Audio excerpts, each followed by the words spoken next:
Welcome back to Whovo Review. I am your host, Farrar, and I have with me the two same people who were with us last time. Lewis is with me. Hello. And so is Anna. Hello. And this time we're talking about the Christmas episode 2015, The Husbands of River Song. You know, it wasn't quite as bad as I expected it to be. And it seems to have gone down pretty well with the fans as well. I liked it. Yeah, and I really appreciated that it brought River Song full circle. You Yeah. know? Mm-hmm. Yeah. I wasn't expecting anything to be added to her character in this episode. But it does fill in a lot of the blanks. Exactly. Mm-hmm. I thought it was just, this is a Christmas episode, so we're going to get one of our favorite characters back for a little, just to make the fans happy.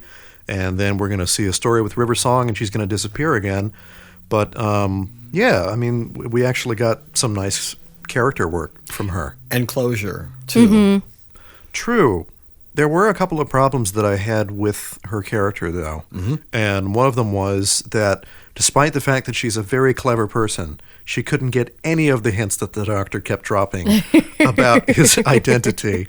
That seemed to me to be She kind of really strange. didn't expect a new face. I guess. But she knew that it had to be one of those 12.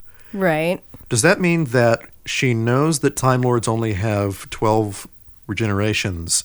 So she assumed that it was going to be somebody from Hartnell to Smith? She said she knew he had limits. I don't know that she knew that there was a specific limit, but that he probably met it already. Or else she would have met the previous face at some other point. Well, the fact that she had limits, maybe that was just shorthand for there are only a certain number of times that you can Well, and they were supposed to be before he got gifted the rest of them. True. Well, that's the other thing she doesn't know about, right? She wasn't privy to that. Yeah, she wasn't, yeah. Right. So therein lies the humor. Mm-hmm. Right. So... And they sure got a lot out of it. Oh, boy, they sure did. I mean, it was real Douglas Adams kind of lark, I thought.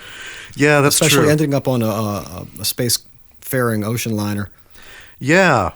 At first, when I saw the ship, the way it was shot or rendered, I guess it was probably a CGI, not a model.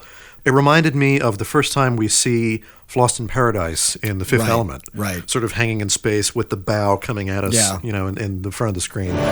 Is there anything on my head? Well, yes. Describe it. Well, you've sort of got antlers. Atlas. Yes, antlers. Atlas. There were a couple of things that I really liked about this episode. I thought the pacing was very good. It didn't feel stretched like some of the other hour-long episodes that I've seen. It looked great, and yet it wasn't one of those Christmas episodes where they threw everything at the wall. Right. Yeah. It wasn't visual effect, visual effect, visual effect, visual effect. There were some things that looked really good, but it wasn't just, ooh, what are we going to see next? We got a new alien race. We got a new alien race, but it's also written by Stephen Moffat, so I expect that alien race to go nowhere. Well, they all destroyed themselves when they landed. True, but we could always encounter them in another point in time. That's true. And speaking of Stephen Moffat, another thing that I liked about this episode was the fact that he didn't do the old trick of, aha, I'm Stephen Moffat, and I'm going to write something about the Doctor that you never knew before. This was just a straight-up good story that had good characters in it, some that we knew and some that we didn't know, and it came to a satisfying conclusion. Yeah. It was more something new about River that we didn't know before. Right. And even the ending, I kind of said, I will forgive that. Even though I really don't like New Who's dependence on prophecy says, or there are stories that say. By the time we got there, I had already watched a good 50 minutes of really good Doctor Who, and I figured, okay, it's the last 5 minutes, I can let it slide. But I've been watching a lot of late 70s Doctor Who recently, and like you said, the Douglas Adams silliness was there because he was script editor at the time. But one of the things that I noticed that Capaldi could do very well, but he doesn't, is he could very easily do the Tom Baker-esque dismissal of such things. Back when he had Leela as the companion, he was constantly saying things like, there's no such thing as magic. To the rational mind, nothing is inexplicable, only unexplained. Yeah. And he could very easily say, people say, pff, it's just stories. Right. We're dealing with what we know. And he could talk about, what do you know? What do I know? Let's go with that. And they could have taken it there with the whole 24 years is one night thing. But this seems to be a new development in the Doctor Who universe where stories are now something that have to be taken seriously, no matter where they come from. People say this is our last night together. Okay. Oh, well, we better take that seriously then. Well, okay. Instead of, what do they know? You know what they're really insinuating, though, when they say people say. They're basically... It's the fans. It's not just that. They're fulfilling something that was written in her first appearance. Yeah. In Silence in the Library, you get to see the death of River Song. And Right. they ran down a whole litany of things she was talking about when she last saw the Doctor, etc. And they checked off every one of those in this episode. See, I wasn't even paying that much attention. I haven't seen to check Silence out- in the Library since it aired. Right, but something to check out is a newly re-edited video called The Death of River Song. It's on YouTube, and it links up everything. In chronological order from her perspective. Yeah, and they've got new footage in from this last episode, and they correlate that with what she said as she was being dispersed into the library, and it all matches up with this episode. So brilliant job, Stephen Moffat. He rummaged through his old scripts and checked off all those things Yeah. that she said. Title those loose ends for us. Absolutely. This makes me wonder if the first time we saw Alex Kingston in that role, did they age her, makeup-wise? No, although this is probably getting around the time when she's not going to be able to get away with looking exactly like she did, Well, It's been, 10 years now, right? come on. Brent Spiner was playing Data like 20 Oh, I years know. after. Okay, no, it You can forgive a may be lot of charitable. things. It hasn't been 10 years. It's been more like 8. But Yeah. You can forgive certain things if people really like the character and they're not going to look too hard. yeah, Makeup also helps. Yeah, makeup, lighting, costume. Oh, yeah. For a lot of older actors, they can hide certain wrinkles with makeup. They can give them a large collar to, so that you don't see their jowls You or pull whatever. your hair back, it's an instant facelift.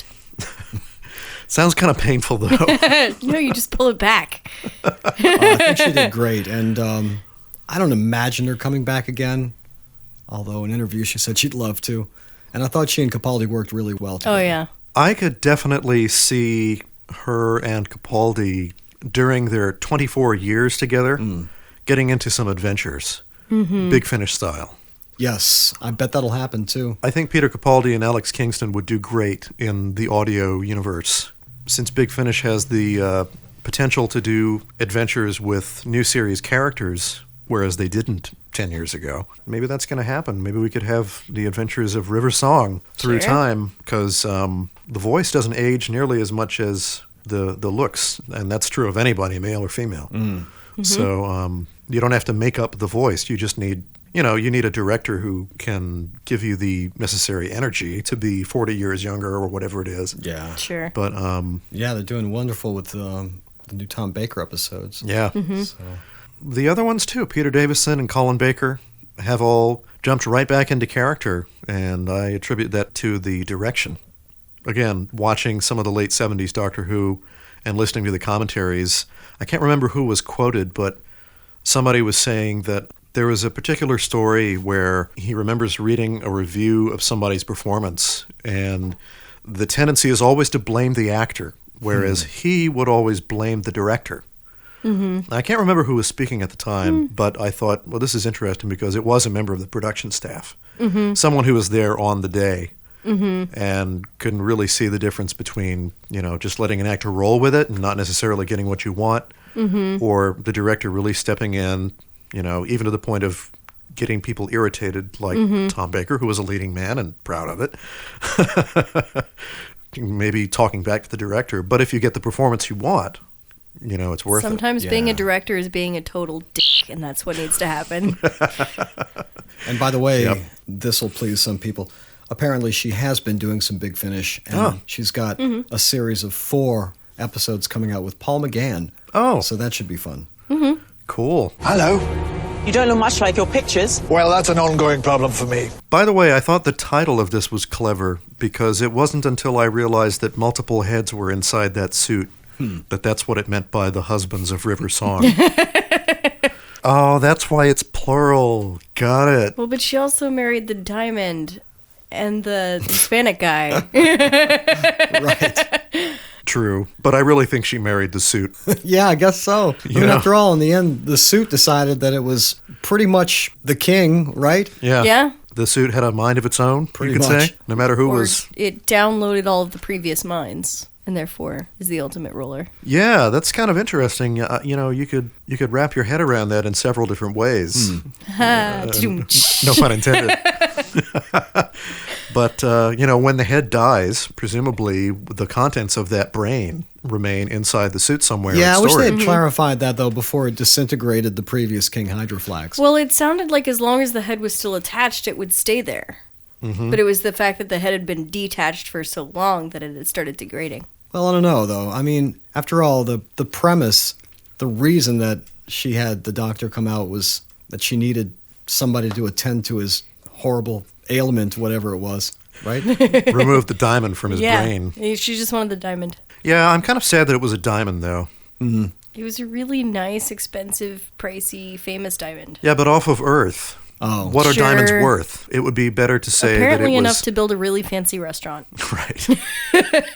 There have got to be planets that are much older than Earth who have had carbon compressing for Yeah. billions of years, and diamonds could be not nearly as scarce in the wider galaxy. It's a MacGuffin at It the is end of the day. it is a MacGuffin, but they could have named it something else. They could have had a blue stone, and they could have called it Cadrax or whatever. Yeah, they you could know? have made up something. Oh, there's enough Cadrax there to power an entire starship for a year, or something like that. Kind of like they did in. Ribos operation? Yeah, yeah, Yeah. exactly. Where they had this blue stone that they just made Jethric. up. Right. Jethric, thank you. Couldn't remember the name of it. That was a MacGuffin. Yeah, you're right. And they made it up just for that episode. We never heard of it again. But at least it wasn't, ooh, look at that diamond. How do you know me? Well, it's a tiny bit complicated. People usually need a flowchart. It doesn't matter. One thing I noticed about Stephen Moffat is that when it comes to things that are relatable to the audience, he doesn't hesitate to use something familiar. He'll reach for that rather than making something out of whole cloth. Yeah, just like when the doctor was in that maze. Right. 40 times stronger than diamond. Right. Maybe Moffat's just obsessed with diamonds. No reason for a Time Lord when he's talking to himself to reference an Earth gem. Yeah. But there you go. Then again, Doctor Who maybe it's safer if Doctor Who keeps its references Earth-based, because if memory serves, Dalekanium at a certain point was the shell of a Dalek, and then later Dalekanium was also an explosive. Okay. They used the same word twice Yeah. because apparently those two writers across the years didn't communicate with each other. Or the second one might have seen it as a young child and then Yeah. misremembered what it was without looking it up later. Yeah. Yeah, it happens. But I mean, I just have minor quibbles with this episode. I don't think it was an instant classic. It's not No, something but I'm it was gonna... a lot better than I thought it was going to be. Yeah, same here. I hate to say that I had low expectations going into it because I figured, well, it's a Christmas episode. It's not really. Well, also, you doing think anything that pretty River's deep. story has basically been told and there's nothing left. And then, bam, they surprise us. So, I honestly didn't really care if there was anything left because Right. her character was not really one that I ever got into that deeply. But she managed to say neither of her two catchphrases. This is true. right. Well, no, the doctor They managed transposed them, to say, Right. typical Stephen Moffat, he finds a way to flip it. which is great because Doctor Who not being a comedy show, Right. I never really understood why they needed catchphrases. Why did we need Allons-y or Geronimo? For Print the them on drinking merchandise. Oh, right. For the drinking games. That's right. Yeah, that too. Just like you can print Bazinga on a T-shirt and it'll sell. Depending on the age of the of the audience. And that's another thing about this episode that I did notice. It's skewed a little bit higher in age than most of the Christmas episodes do. In fact, I got to say, having seen it the second time in the theater, I did notice that there were a lot of little kids running up and down the aisles later in the episode because there wasn't a whole lot for them to latch on to. No. A lot of it was really for the adults. A great deal of it was the repartee between the Doctor and River. Yeah, I'd say this episode was probably 14 and up. Sure. Yeah. Yeah, because it was filled with relationship humor. Yeah. And it's great fun for us fans, but it's not quite family show at that point. It's Yeah. not fulfilling its other function. Yeah, Yeah. that's true. You posted a link to the BBC website where they posted the original outline of Doctor Who, and one of the things that struck me really was that it said the median that they were going for was a 14-year-old viewer. Okay. It needs to appeal to 14-year-olds. And I thought that's interesting because, A, there have always been kids younger than 14 watching the show. Right. And B, really, when you put 14 right in the middle, Doctor Who has been really good at staying right around that over the years. It's skewed a little younger and it's skewed a little older, but really, no matter who was writing it, 14 seems to be just about right. Yeah, I guess. Although it's been pegged as being more like 10-year-old fodder, at least in many of those morasses that have led to its almost termination as a show. And now it's basically designed to appeal. I think you're right, 14 on up. They're going to catch the older fans just because they've stuck around so long anyway. Right. But if you can catch the newer viewer right at that tween age. Yeah. Yeah. Yeah. Yeah, I think it's been consciously skewing higher lately, trying to avoid being outright pantomime, like it was, slipping into it at various times. Like The early 1980s? I would say the late 1980s. Yeah. Poor Sylvester McCoy was getting a lot of awful juvenile scripts. There are so many interesting things that contributed to the show's demise. The budget being cut year after year, the attempts to merchandise the show, which never worked, Right. Not until now. trying to cast an Until American companion to get the American audience involved, and that didn't really work either. And Well, they didn't exactly cast a real American either. no, they didn't. Perry's accent was here and there. Yeah. Yeah, but kudos to the show for bringing it back and being pretty stable these past 10 years. Pretty stable, although, we've been through a pretty low point in terms of viewership lately. And, while I know the worldwide audience can buoy that back up and provide for probably, immunity from cancellation forever, there is the still ongoing question of how they're going to get the ratings back up. And I know for a fact that Mr. Moffat is at this point now looking for his own replacement. Interesting. Yeah. Can it be that he's tired of the show or that he blames himself for the poor ratings? I think he might be diplomatically trying to pass the torch before it's yanked away. Kind of like John Nathan Turner perhaps should have. Hey, no, actually, he had the reverse problem. They wouldn't let him out of his contract. They wouldn't let him leave, and he wanted to leave very badly. Interesting. Yeah. So here you've got somebody who is trying to bow out gracefully instead. Yeah, and obviously, from the last few episodes, he's still got something to contribute too. And I can envision him coming back and writing things from time to time. Yeah. Because But he's got a lot on his plate now. say what you will about him, but he's got a great love of the show. Yeah. Yeah, sure, he's got a lot on his plate. He's got 2 other shows to deal with, and Yeah. I'm sure he's writing for others as very, well. very popular shows. But at the same time, I don't think he wants to leave or believes that he's tapped out like Russell T Davies did. He thought that he was out of ideas Yeah. and has refused to write anything since then. There are examples of that throughout the years, like Bill Waterston, who quit writing Calvin and Hobbes because Right. he felt that he was done. And compare that to Charles Schultz, who kept writing Peanuts till he died. Yeah. Oof. And There sure aren't a lot of examples of people bowing out when they thought that it was the graceful time to do so. That really runs against everything that modern culture is about. Modern culture, yes, but a lot of writers over the years, have, at least in the 19th and early 20th century, some people achieve success and then they say, you know what, I'm going to go teach or raise a family or something else, or just change careers completely.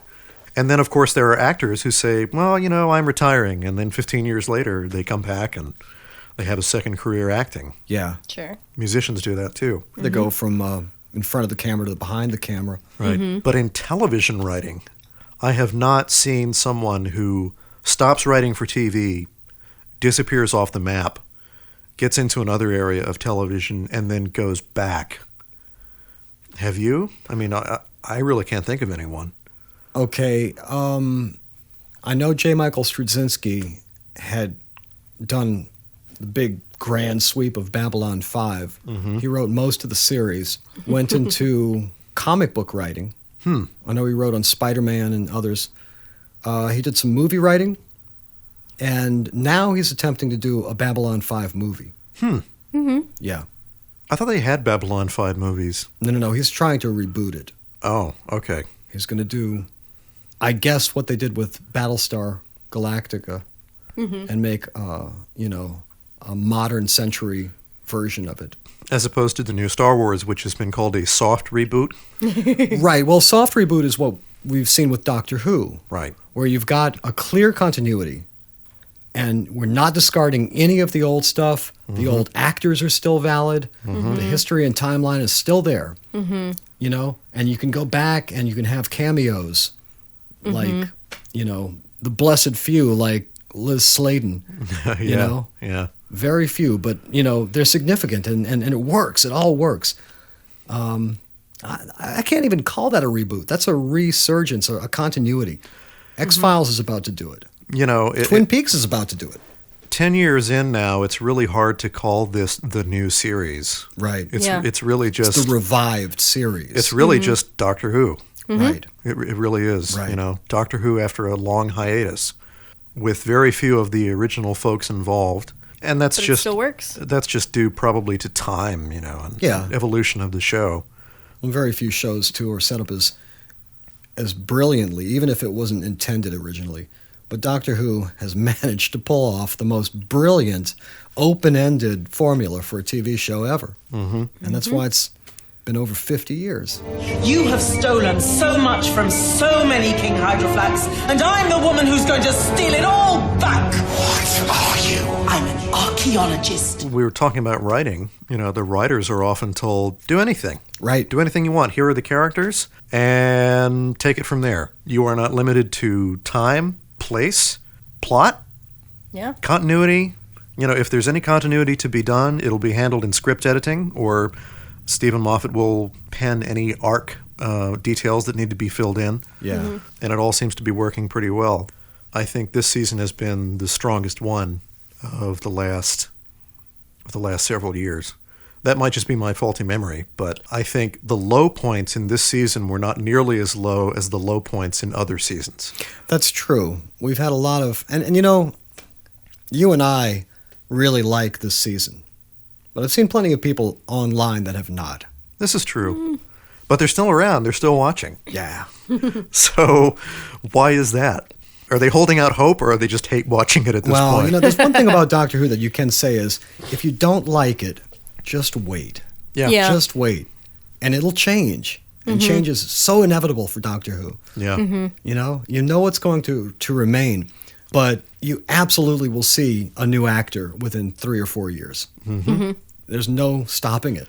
Yeah. There's not going to be any more 7-year stints like Tom Baker had. No. In fact, wasn't it Peter Davison who said that John Pertwee told him? Troughton told him. Troughton told him. Yeah. Don't do more than 3 years in the role. And everybody's stuck by it ever since. Yeah, they've been sticking to that. Which basically means that I guess we're looking at Capaldi's final season next. I hope not, but it appears inevitable, and they're already talking about that online, too. Yeah. Really? So who would you pick? I have my pick. I have a very favorite pick. All right. Who's that? Richard Ayoade. Ah. I think he'd be brilliant. He'd be extremely funny. He would give a little color to the role, and there's been people talking about that. Now, most of the people now are talking about going with female Doctor. I feel like there's a reason they've been pushing it recently. The idea that he could be. Yeah. That'd be cute, but I think that would flip the dynamic of the show, and I'm fairly sure that good or bad, they would lose a lot of viewership, which is a pity, because I think there's a couple of actresses that could just totally ace the role. I think it would depend on who they pick. Yeah.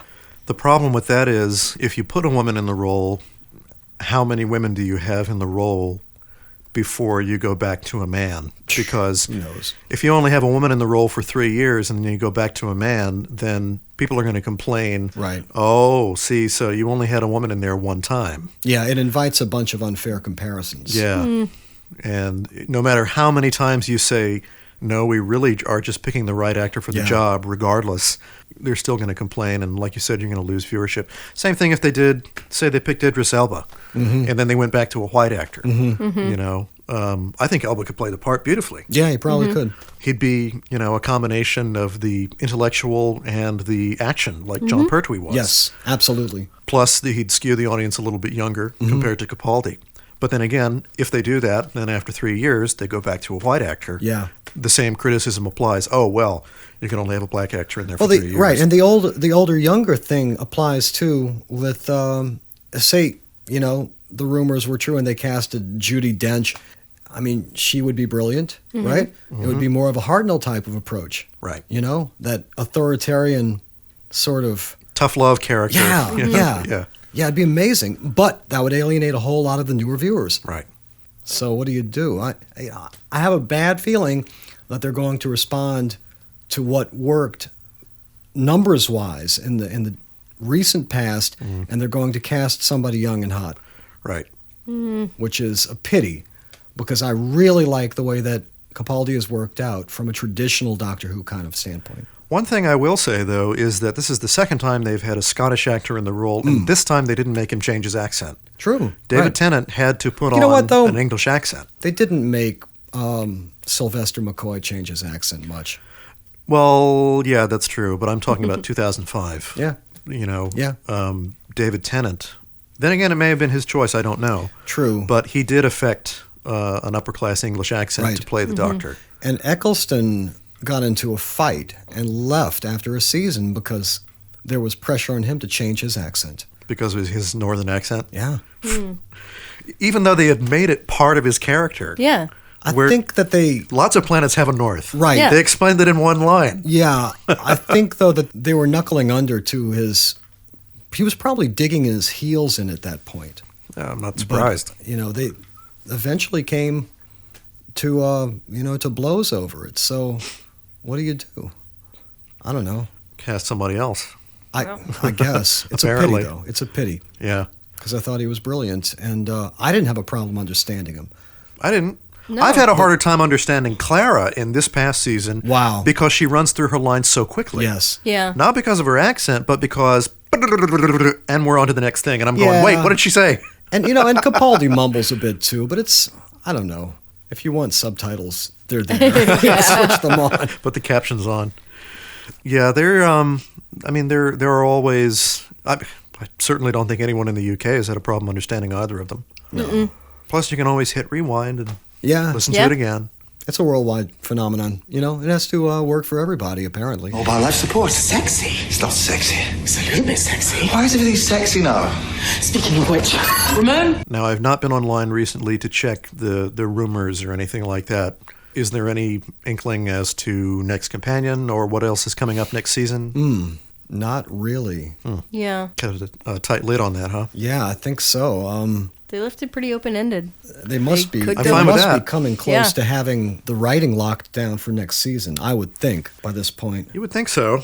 No, there's been nothing coming from the rumor mill. Although, I guess we'll probably see a trailer for it within the next couple of months, right? Yeah, Yeah. probably. Personally, I'm hoping they redeem the Sontarans.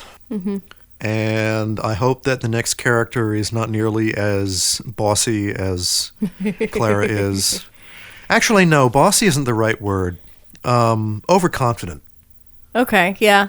Overconfident. But that's why Missy liked her. She was too confident in herself, and she was too confident in the fact that she could do anything she wanted, and the Doctor would bail her out. Yeah. And I think that's unbecoming of a companion. It's not companion-like. It's more like the Doctor has to go and take care of someone now because they're too irresponsible. I think it's following the line of reasoning that most of the new viewers had on the show anyway. And that is... That the Doctor would bail out the companion no matter what. It's been the trend. Well, we don't like killing off anyone we like anymore, so that's the trend the last few years. They weren't happy with the ending of Donna not being able to remember anything. I was totally fine with that. Yay, you're not a new viewer. No, I'm an old viewer. And also a viewer of old. I can't imagine that there was that much of a fan backlash when Jamie and Zoe had their memories wiped at the end of the second Doctor's tenure. What was missing back then was the internet. Yeah. You know, all they had was the schoolyard. The internet ruins everything. Actually, plenty of people wrote letters to the BBC. Yes. Yeah. There's a famous, what was it, the Talons of Wang Chiang? Yes. Where they had an older gentleman write into the BBC when Leela got into her Victorian garb and said, when is Leela going back to her warrior outfit again? Because apparently he liked the companion to show a little leg. Of course. For the daddies. Which kind of makes me wonder, are they going to do the same thing with the companion that they did this time? If they cast a new Doctor who is not above 7 out of 10 in the looks compartment, are they going to make sure that they have a really attractive companion or companions? Yeah. Good-looking male and female. Remember, Moffat likes to have couples in the TARDIS with the Doctor because that's a good dynamic with the three of them. Yeah. If you have a post-middle-age actor playing the Doctor, you could have a hot young couple as It the certainly companions. makes for a lot of writing opportunities, but I have to say that season of pond life kind of ground me down, and I got tired of that very quickly. It was really domestic. Yeah, it really And got old. Like the Ninth Doctor said, don't you dare make this show domestic. It's not as much of a soap opera as Star Wars is, but Doctor Who is kind of a cross between space opera and soap opera. It's Sure. become that. I think that's a really important part of its incredible, following that it's, built up over the last couple of years is because the soap opera aspect is so important. And obviously they realized that when they did that co-production with Fox, back in '96, they added that on. A lot of the older fans were revolted by it, but it obviously was the template for the new show, and it works. Yeah. He's the Doctor. He doesn't go around falling in love with people. And if you think he's anything that small or that ordinary, then you haven't the first idea of what you're dealing with. The will they or won't they aspect is a really good thing for teasing the viewers. Yeah. Well, just to romance. get them to tune just in the- next week. Just the tinge of romance, And we certainly got that with the end of this episode with between Capaldi and Alex Kingston, It certainly would be the longest one-night stand ever if it's not. Right. Another little detail for the adults. So, 24 years is a long night. yeah. All right, guys. Well, thanks again for coming out. And It's been a really good year. let's look forward to season 10. All right. All right. Looking forward.